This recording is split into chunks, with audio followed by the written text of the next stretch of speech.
अस्सलाम वालेकुम नाजरीन, उम्मीद करता हूँ कि आप सब खैरियत से होंगे। 5 जनवरी 2022 सऊदी गवर्नमेंट की तरफ से कोरोना वायरस की आज की रिपोर्ट सामने आ चुकी है।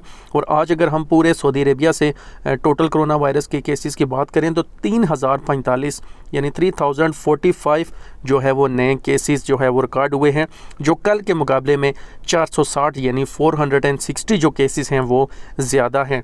अगर हम रिकवरी की बात करें तो 424 जो है वो मरीज़ रिकवर हुए हैं, कल के मुकाबले में वो भी ज़्यादा हैं। कल 375 रिकवरी केसेस थे, आज 424 जो है वो न्यू जो रिकवरी केसेस हैं वो सामने आए हैं। कल 2 लोगों की जो है वो डेथ हुई थी कोरोना वायरस की वजह से, और आज जो है वो 3 लोगों की डेथ हुई है।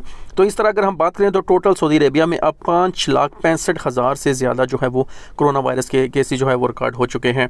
जैसा कि आपको पता है कि बार बार सऊदी गवर्नमेंट की तरफ से ये कहा जा रहा है कि कोरोना वायरस के केसेस बढ़ने की वजह से जो है वो अब ज़्यादा एहतियात करनी पड़ेगी, और इंशाल्लाह सऊदी गवर्नमेंट की तरफ से ये कहा जा रहा है कि हम लॉकडाउन की तरफ नहीं जाएंगे। तो अपना बहुत सारा ख्याल रखें, बिना किसी वजह के ज़रूरी काम के हरगिज़ अपने घर से जो है वो बाहर ना निकलें। सऊदी अरेबिया की मज़ीद अपडेट्स के लिए हमारा चैनल लाजमी सब्सक्राइब कर लें। मिलते हैं नेक्स्ट वीडियो में। अल्लाह हाफिज़।